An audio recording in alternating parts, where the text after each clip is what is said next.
besok di hari kiamat tidak akan bergeser telapak kaki seorang hamba sebelum ia dimintakan tanggung jawab terlebih dahulu tentang 4 persoalan. Apa yang 4 itu? Pertama, anna umrihi fima afnahu. Umur yang diberikan kepadanya akan dimintakan tanggung jawab kelak di mana umur itu dihabiskan. Diberikan umur 30 tahun ke 40 tahun, 50 sampai 70, 100 bahkan. Sejak kita akil balik sampai ajal datang merenggut nyawa, di mana umur itu dihabiskan. Kita sering main-main, padahal waktu berjalan terus. Kita sering lalai dan lupa, padahal malaikat maut tidak pernah lalai dan lupa. Seorang Nabi Yakub alaihissalam, seketika akan ajal, beliau menanyakan, kalau saya ajal kenapa tidak diberitahu lebih dahulu? Kata malaikat maut, sudah diberitahu. Loh, bagaimana caranya diberitahu? Perubahan yang terjadi pada fisik kita adalah pemberitahuan. Uban yang bertabur, mata yang mulai lamur, pendengaran yang mulai kabur, itu semua pemberitahuan agar kita mawas diri. Umur akan dimintakan pertanggungan jawab di mana umur itu dihabiskan.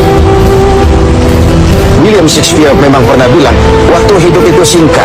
Tahu-tahu baru saja zuhur, tahu-tahu sudah asar, baru saja asar, tahu-tahu sudah maghrib.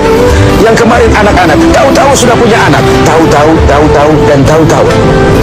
The time of life is short, kata Shakespeare. Waktu hidup itu singkat betul, namun waktu yang singkat akan terasa ada manfaatnya kalau kita bisa memanfaatkannya dengan yang sebaik-baiknya. Apalah umur panjang kalau cuma untuk menimbun dosa dan kesalahan. Lebih baik umur yang panjang tapi untuk mengkoleksi berbagai kebajikan. Inilah makna ucapan Nabi, khairukum man tala umruhu wa hasuna amal. Yang terbaik di antara kamu orang yang panjang umurnya dan banyak juga kebaikannya. Umur ini yang sering kita berleha-leha menghabiskannya untuk sesuatu yang tidak punya nilai, kelak akan dimintakan tanggung jawab di hadapan Allah Azza wa Jalla. Lalu yang kedua, wa an syababihi fima ablahu. Masa muda, pernah diberikan umur muda, di mana dihabiskan umur muda itu? Hura-hura atau untuk sesuatu yang bermanfaat? Dahulu ada seorang selebritis lah kalau zaman kita sekarang, namanya Ibrahim bin Adham, namanya Malik bin Dinar, namanya saja sudah Malik bin Dinar, Raja bin Uwab. Hidupnya jet set. Satu malam dia mengadakan pesta di rumah mewahnya. Datang seorang pengemis, bertanya kepada penjaga pintu, siapa yang punya rumah ini? Bos saya. Iya, Malik bin Dinar. Oh, orang kaya? Orang kaya. Selebriti. Dia hamba apa orang merdeka? Oh, dia orang merdeka. Kalau hamba bagaimana bisa pesta sehebat ini? Orang tua itu senyum lalu bilang, sampaikan kepada bosmu Malik bin Dinar, dia memang orang merdeka. Kalau dia hamba bukan seperti ini pekerjaannya. Dia orang merdeka, dilarang tidak terlarang, dicegah pun tidak tercegah. Merdeka dia memperturutkan hawa nafsunya. Kalau dia hamba Allah, bukan begini pekerjaannya. Menghabiskan waktu untuk pesta hura-hura, sesuatu yang tidak ada gunanya. Ini disampaikan kepada Malik bin Dinar. Dia tercenung mendengar orang tua yang misterius itu. Malamnya dia bermimpi kiamat datang, dia akan dimasukkan ke dalam neraka. Karena itulah lalu dia bertobat dan kemudian menjadi ahli sufi yang terkenal, Malik bin Dinar.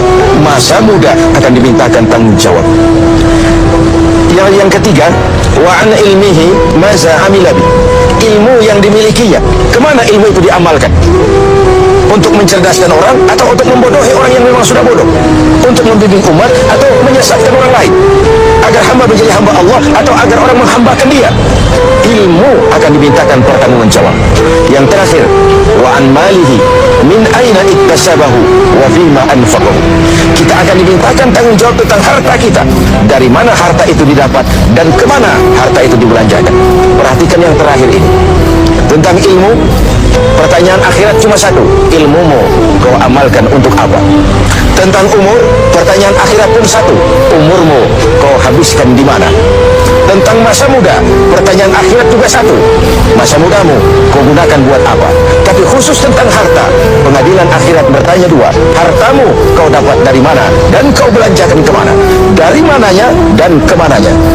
Kadang didapat dari cara yang benar, tapi dibelanjakan untuk yang tidak benar.